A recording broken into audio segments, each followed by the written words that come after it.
Wow. Well, welcome back. Today we got really nice weather out today. It's really cool. It's probably around in the 70s. A little wind blowing here and there. Uh, so we got to get a little bit more firewood. I cut a great big one. There was a big one through here, and we chopped it down, removed it, and stuck it over there. I think there's some pieces right here left, but I'm just gonna shove some of this back in there. There's another piece, the treetop's back in there. We're gonna grab a hold of that treetop. I'm gonna pull it out here so I can go ahead and cut that up. I don't like leaving too much. I normally when I cut it, I cut, if I can cut down pretty small, cut down pretty small. So I use a good bit of the tree so we don't have to waste it. And then I think after that I got one piece back over the hill here where the last video I made that I went down over. There's another treetop down there. We're gonna pull it up here. And then I got one down on this back side, and it's kind of, well, it's not real rotten yet, but it's gonna be coming down by itself here pretty soon. It's pretty dried out. It's not real dried out because I don't like messing with them when they're real dried out, because they have a tendency to go any way they want to go, especially when they hit the ground. I've seen them hit the ground and just scattered like pretty much everywhere. But that's not a good thing, unless you got enough protection on you. But still, I wouldn't do it anyways. So well, I'm gonna take tractor and go ahead and just shove this stuff back in the woods here a little bit, and then go ahead and pull that one tree back in here out.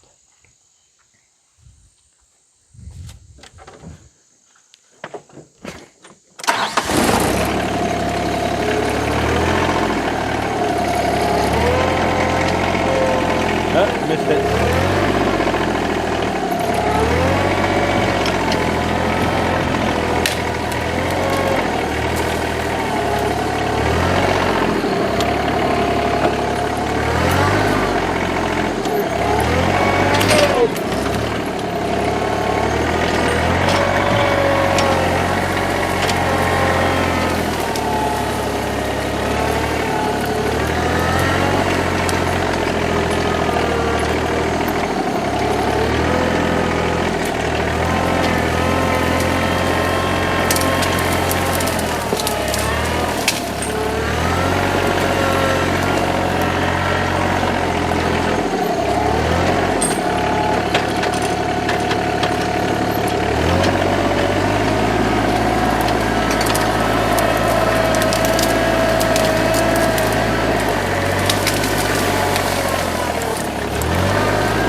Okay, that's it for today. I got to go somewhere and pick up car part, and then work on the car a little bit. But other than that, we still got a little bit more firewood to get.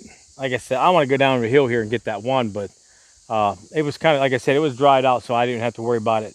It's probably going to be the first one I start burning for this year. This here is still wet, so but it'll dry by the time I get ready to use it. I don't dry them out that much. I think I keep around I don't know, some maybe 13 or 14% moisture in them, so they don't burn as fast. So you got a little moisture. You don't want too much moisture, because you do that, then your fire it will just smolder. You know, the wood burner will smolder all winter, and that's not a good thing. But we're gonna get the splitter out. I still got to work on that a little bit, and then I got to get that splitter out and start on that. Once I get it split, we're just gonna take it and haul it, and then go ahead and stack it and get it all set up. I'm not gonna. Usually I just throw it in a big pile, and then I go ahead and pick it up after it dries. I'm not going to do it this time. I'm just going to take it right out and go ahead and stack it up for the winter. So, okay. If you got any comments, just leave them down below. So if you like the video, please subscribe to it, leave thumbs up, and we'll be continue to do this here pretty soon. I got another one down on the other side I got to get, and then I don't really cut too many. I just cut just what I need, and mostly it's ones are pretty much damaged through the winter from the weather or something like that. So, but if you got any comments, just leave them down below, and thanks for watching. Have a great day.